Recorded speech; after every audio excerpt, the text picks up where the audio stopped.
Sachin re-release ஆகி ஒரு வாரம் முடிஞ்சிருச்சுங்க. ஸோ செகண்ட் வீக் புக்கிங்கும் வந்து வேறு லெவலில் சம்பவம் பண்ணிகிட்ருக்கு. ஸோ போஸ்டர் வந்து சூப்பராக ரிலீஸ் பண்ணியிருக்காங்க. பிளாக் பஸ்டர் போஸ்டர் வந்து ரிலீஸ் பண்ணியிருக்காங்க.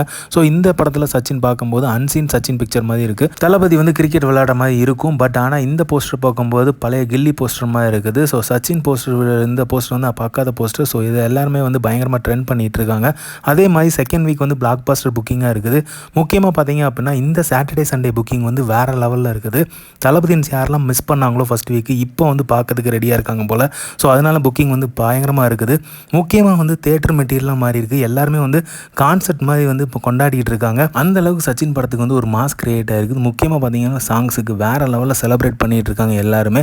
ஸோ சாட்டர்டே சண்டே புக்கிங்ஸ் வந்து வேறு லெவலில் தெரிச்சுக்கிட்டு இருக்குது. செகண்ட் வீக் புக்கிங் எல்லாமே பயங்கரமாக சம்பவம் பண்ண ஸ்டார்ட் பண்ணியிருக்குது. ஸோ மோஸ்ட்டாக வந்து இப்போ 10 crores வந்து கிராஸ் பண்ணியிருக்கு சச்சின் ஆல்ரெடி. ஸோ மேலும் வந்து எவ்வளோ கோடியை வந்து கலெக்ட் பண்ண போகுதுங்கிறத பார்ப்போம். ஆனால் கண்டிப்பாக கில்லி அளவுக்கு வர முடியாட்டினாலும் இந்த வருஷத்தோட ரீ-ரிலீஸ் படம் தமிழ் படம் சம்பவம் பண்ணியிருக்கு. அது முக்கியமாக தளபதியோட சச்சின் படம் வந்து வேற லெவல் சம்பவம் பண்ணியிருக்குது. இந்த மாதிரியான தளபதி அப்டேட் தெரிஞ்சுக்கிறதுக்கு லைக் பண்ணுங்கள், ஷேர் பண்ணுங்கள், ஃபிலிமா சேனலை சப்ஸ்கிரைப் பண்ணுங்கள். தேங்க்யூ.